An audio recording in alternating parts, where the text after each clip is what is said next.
Emily, if she's saying that the only part that Ryan had in it is that his name was on an account. But that's opposite of everything I've read. Then I'm sorry. I mean, I've read your in-laws fund your whole life.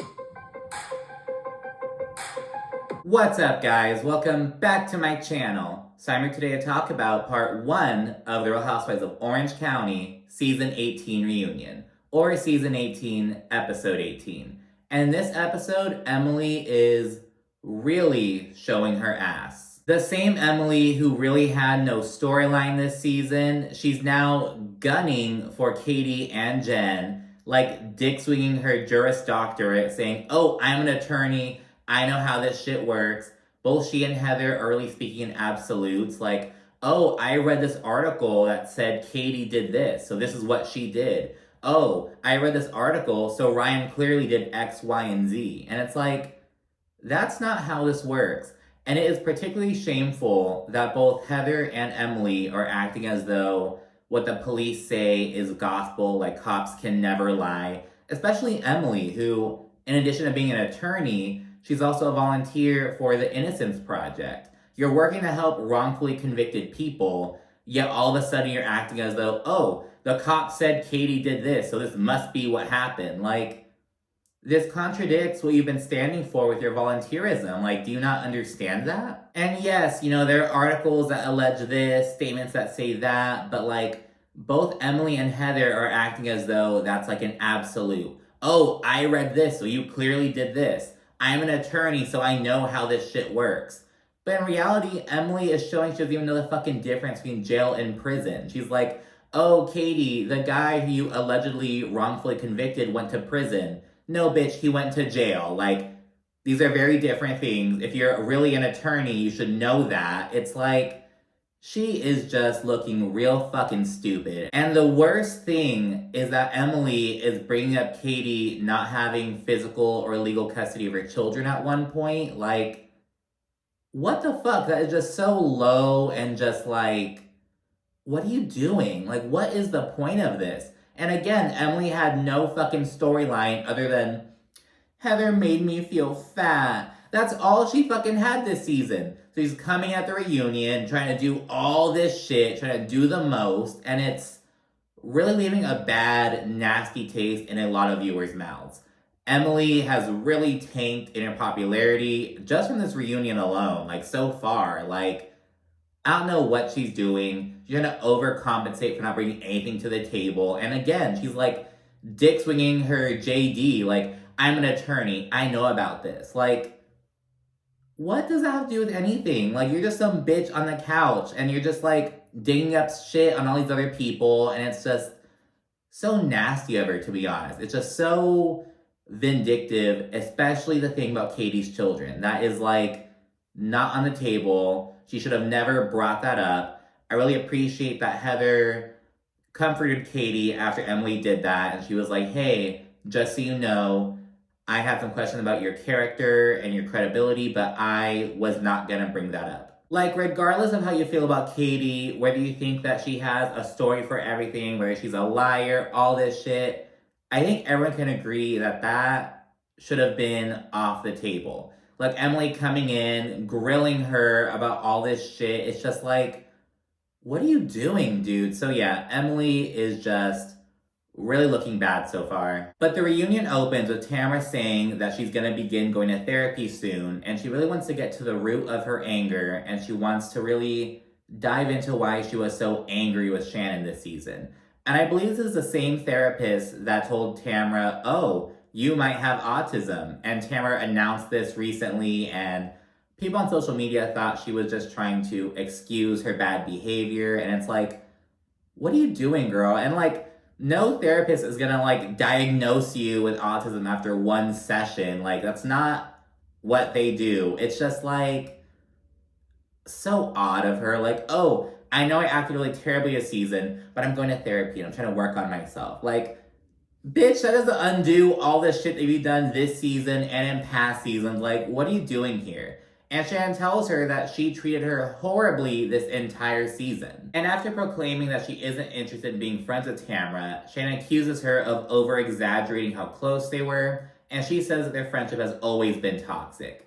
Now, I think that Shannon is taking some liberties here because, yeah, you could argue that, with hindsight, that Tamra has always been toxic and whatnot. But you, her, and Vicky did have this whole little clique together. Like, you can't just undo that, you know what I mean? But according to Shannon, Tamra has over-exaggerated their closeness. And we then dive into Shannon's segment, which touches on her DUI, speculation about her drinking, and of course, Tamra just relentlessly and unapologetically gunning for her.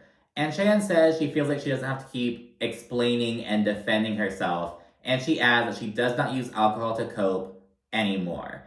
And the thing is, oftentimes this season, when we see Shannon run off from the table, running away from the conflict, she would run off to the bar and get a drink.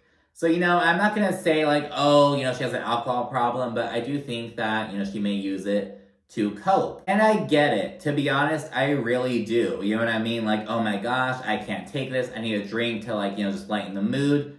I get it. You know what I mean? But Shannon's saying that she has really worked on herself and she's at a point now where she doesn't use alcohol in the same way. Anymore, I should add. And Gina then explains why she forgave Shannon after last season. Because remember, Shannon was really gunning for Gina, bringing up Gina's DUI, saying that it was so irresponsible for her to get a DUI in this day and age. And just 2 weeks after the reunion, Shannon got a DUI herself. But Gina says, look, I didn't want to hold on to this anger. And Gina adds that Shannon came to her and offered a genuine apology. And after saying this, Tamra adds that Shannon only apologized on camera. Apparently they all got together after BravoCon at this whole little in-person event, and Shannon didn't offer Gina that apology there. But Gina's like, look, I was not in the space to receive that apology. I didn't even want to look in Shannon's direction. I was pissed at her. So, she kind of explains why the apology came at the time it did. And here comes Emily all of a sudden telling Tamra, I think it was counterproductive to keep calling Shannon alcoholic. Why didn't you say this at any point during the season? In fact, on the last day in London, Emily was telling Tamra, just keep being the bigger person. But here at the reunion, I think that was counterproductive. Why didn't you voice this at all? And yeah, Emily would try to support Shannon. She and Gina would be her shoulder to cry on, especially in London. But it's you never expressed this. Again, Emily is trying to overcompensate for having a really lackluster season, to be honest. And a viewer then asked Tamra why she decided to just mock and berate Shannon's drinking this entire season. And Tamra explains that this came from a place of anger. She was upset that Shannon was in the same old cycle, not working on herself. And right after offering this explanation, Tamra doubles down and accuses Shannon of drinking during her 30-day program. And it's you're just going in fucking circles, dude. Why can't you just apologize? And Emily asked her this later on, why can't you just say sorry and leave it there? But Tamra's incapable of doing so. And Tamra says that Shannon's drinking has come up as a subject at every reunion over the past 10 years. And we actually see 6 examples of this. And it's ooh, girl, that does not look good on you, Shannon. But, I do get this has been a continual thing with her. And yeah, maybe Shannon did use alcohol to cope. Maybe she did use it as a crutch. Maybe that's what she, grew up to know what to do. You know what I mean? But, what can you do about it? Do you think the solution to that is calling her an alcoholic, dragging her through the mud every chance you get? No, that's not how you approach that. If you're really her friend, you would have a genuine sit down and talk about that. Not call her a drunk every fucking chance you get. Oh my goodness. And the focus then shifts to Shannon and her issue with how Heather shared their conversation in Sonoma. And after giving her same old explanation, I was there for you in person, but once you talked about on Jeff Lewis, I thought it was fair game. I thought it was okay to talk about. Even though the manner in which Shannon discussed this was very different. She came to Heather person to person, woman to woman, friend to friend, and opened up and really bare it all. And on Jeff Lewis, it was very much oh, this is what happened, blah, blah, blah. These are not the same scenarios. It's not the same conversation. These are different platforms. So yeah, Heather gives her same old fucking explanation before offering this really shallow really meaningless apology, to be honest. It felt kind of condescending. I understand why you're upset with me. I apologize. If you don't trust me to tell me important information, please, for the love of God, don't tell me. Let's just rebuild that way, okay? After that's out of the way, Andy returns to how Tamra just came too hard at Shannon. And Tamra tries apologizing, though Shannon is completely unmoved. And Emily tries to, like, open Shannon up a bit, being like, hey, you know, Gina accepted your apology and you were awful to her last year. Can you offer that same grace and understanding to Tamra? And in response, Shannon's like, I accept and appreciate your apology. I just don't want to be friends with you. And, you know, Tamra's like, okay, that's fair. It's like, you bet your ass that's fucking fair. You were awful to Shannon all season long. This wasn't just like a one-time thing either, by the way. This was like all season long. And Emily, Gina explained, I forgave Shannon because she offered a genuine, sincere apology. Tamra has failed to do so. But again, Emily's acting like she has all the fucking answers, like she's the smartest bitch on that fucking cast, and it's like, oh my goodness, whatever. We then dive into a Katie segment touching on her family dynamic, her background, and of course, her issue with Heather. And Gina and Emily kind of randomly grill Katie over her living situation. So Gina accuses Katie of lying about whether she owned her home in Orange County. And Emily's like, oh, and you got mad at me for saying you moved to San Diego, but you were in San Diego. When in reality, yeah, Katie was in San Diego for like 2 months because her father-in-law was dying. She was down there being with her family, and she moved houses in Orange County. And Emily's like, you got upset at me for saying you moved when I was right. You did move. But it's about the way you're saying it and the context. They're being like, oh, you're almost implying that like, oh, Katie only moved to Orange County for the show. She doesn't live here anymore. When that's not the reality.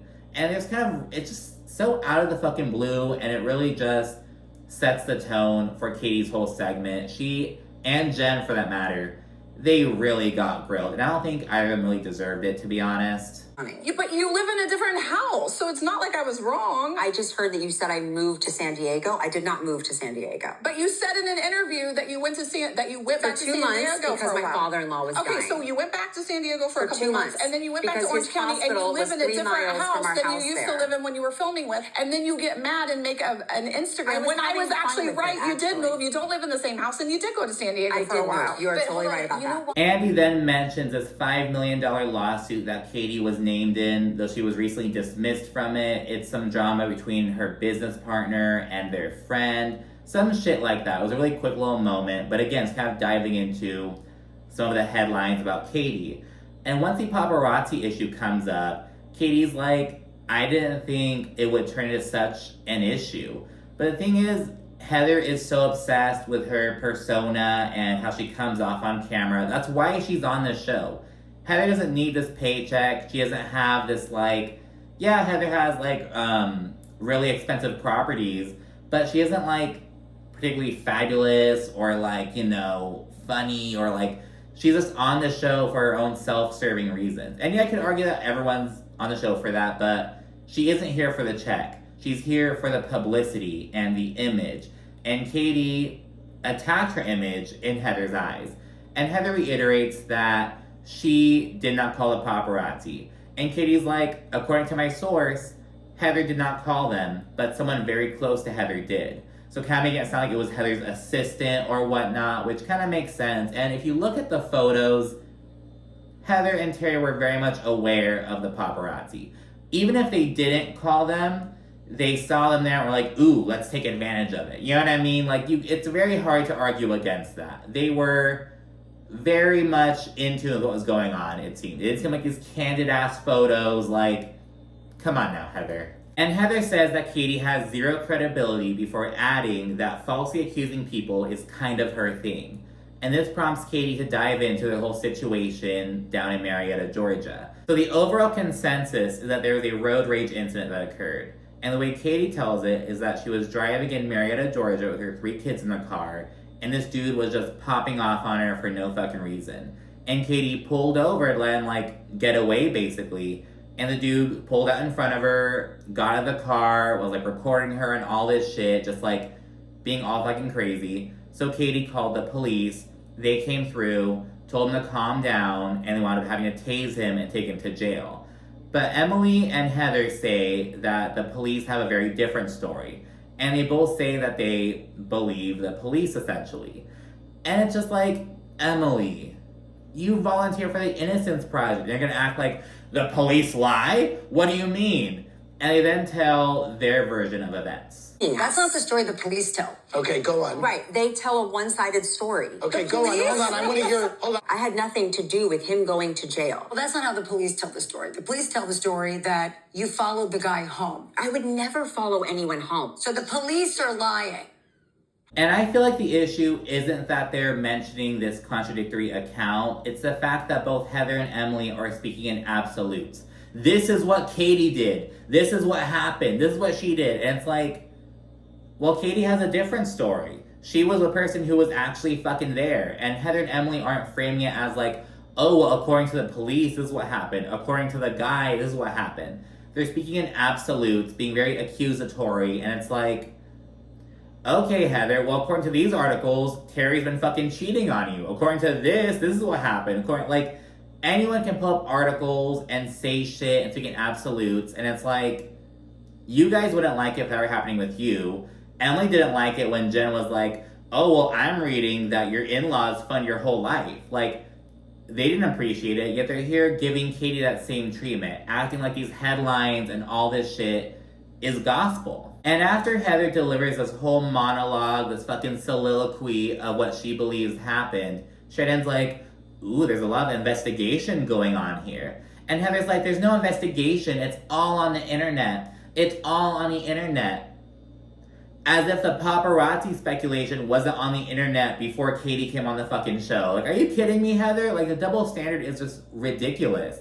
And Andy actually kind of calls Heather out on this, because before the reunion started, Heather was like, there's so much investigation and digging around. I'm just not for that. I'm just not with it. So he's like, you claim that, yet here you are bringing up all this dirt and shit. And Emily swoops in like, I think Heather believes that if it's in the public domain, it's fair game, basically. Like, just backing her up and shit. And Emily is just such a fucking dumbass. Like, what are you doing, dude? What are you actually doing? What did you actually contribute to this season? Not a damn thing. And this bitch, Emily, then brings up another article that alleged that Katie didn't have legal or physical custody of her children after her divorce. And she asks what the deal is with that. And it's like, oh, that is so nasty of you. Like, you couldn't just end it with Heather. You had to do your own shit, bring your own fucking gun to the fight. And it's like, what are you doing, dude? It's just so nasty of her. Like, oh, you lost custody of your kids. How could that happen? It's like, how is that anyone's business? Like, oh my goodness, just so nasty of her, to be honest. And Katie explains that at the time, she was homeless. She was living in a shelter near Atlanta. Her parents wouldn't help her out because they didn't agree with her getting a divorce. And she was like, this is just the best situation for my kids. Like, I just need to, this is fine for now, basically. But that answer isn't good enough for Emily. She's like, well, I don't understand why you lost legal custody. Like, I don't understand that whatsoever. That just sounds odd to me. And it's like, let her tell her fucking story. Like, what are you doing? She's really giving her the third degree for no fucking reason, it seems. And Katie explains that her ex had custody for 18 months, and after she basically rebuilt her life and got back on her feet, she regained custody of her kids. And she gets very emotional while telling the story. She said it was a very hard time for her. She didn't want to, like, lose custody of her kids, but it was just what she had to do at the time. And after this whole segment, they cut to break, and Heather goes up to Katie and offers some words of support, and she says that she was not going to bring that up. And now I am far from being a Heather Dubrow fan, as you probably know by now, but it's like, I really appreciated that she made that move and showed that humanity. Because, you know, she saw that it hurt Katie, and it was just such a bitch move on Emily's part. Like, who the fuck are you to ask someone that? Like, it's just so nasty and unnecessary. Like, what are you doing, dude? And Emily keeps showing her ass during Jen's segment, which focuses on her engagement, all the speculation surrounding Ryan, her drama with Tamra, and of course, Ryan's connection to the Shohei Ohtani gambling scheme. And Jen says that she never considered breaking off the engagement after the news broke. And she adds that she knew an article was coming, and she also explains that, like, she feels like she made the situation worse because if she weren't on this show, the focus would have been on Ryan's friend. But now that she is on the show, the headlines are like, oh, Real Housewives of Orange County star, her fiance was named in this lawsuit. Like, she kind of feels like she exacerbated the situation, which I understand. You know, you're also adding like a new layer to the whole situation. You know what I mean? And Jen explains that Ryan and his attorney are the one who approached the feds and offered to cooperate. And Tamra's like, well, why'd you get so mad when I mentioned the FBI investigation?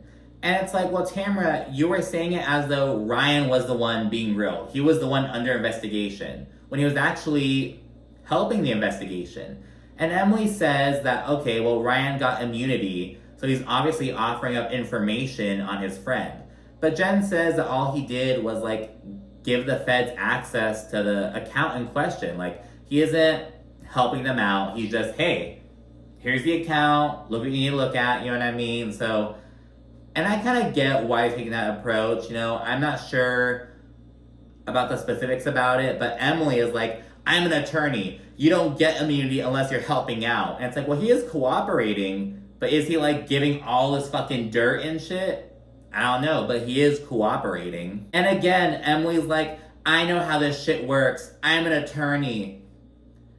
You don't think that cops can lie, and you don't know the difference between jail and prison. Like, shut the fuck up, Emily. And Annie then asked Jen to, like, explain what the whole allegation against Ryan and his friend is.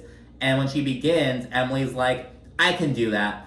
I know what happened. I know everything that went down. And she proceeds to, like, quote this article verbatim, again, speaking in absolutes, like, this is what Ryan did, this is how he was involved, not this is how he was allegedly involved, just speaking in absolutes, and that's not how the world works. If you're really an attorney, you should fucking know that. And after Emily basically accuses Ryan of all this wrongdoing, Jen's like, look, he was only attached to this because his name was on the account. He let his friend use the account, but Ryan's name was on it. And Emily then says that Jen's explanation contradicts everything that she read, and Jen responds by whacking Emily upside her fucking dumbass head. Emily, if she's saying that the only part that Ryan had in it is that his name was on an account. But that's opposite of everything I've read. Then I'm sorry. I mean, I've read your in-laws fund your whole life. And she shut that bitch up real quick. Like, okay, Emily, like, see? Like, what the hell? And Emily did not like this approach. She, like, posted this Instagram story responding to it. But it's like, girl, if you want to speak in absolutes, Jen can do so too. Like, get the fuck out of here. And Emily says that she would have more respect for Jen and Ryan if Ryan just admitted that he fucked up and that he made some bad choices in the past. But Jen's like, we don't owe that to you. We don't owe you any of that. Who the fuck are you? And rightfully so. And the episode ends with Emily saying that Jen stands by her man no matter what, and she won't hold him accountable. Though Jen disagrees with this. And it's like, Jen standing by her man. You mean like how you stood by Shane when he was incapable of passing the California bar exam? He only became an attorney because California lowered the requirements during COVID. You stood by your man during that time, didn't you, Emily? Like, just so nasty. I think her own shit doesn't stink. And again, Emily is trying so hard to overcompensate for not doing shit this season. What was her storyline? Heather made me feel fat. Really, bitch? Get the fuck out of here. But anyways, that's it for this episode. Be sure to like, comment, subscribe, and of course, stay tuned for more. Thank you for watching. Bye.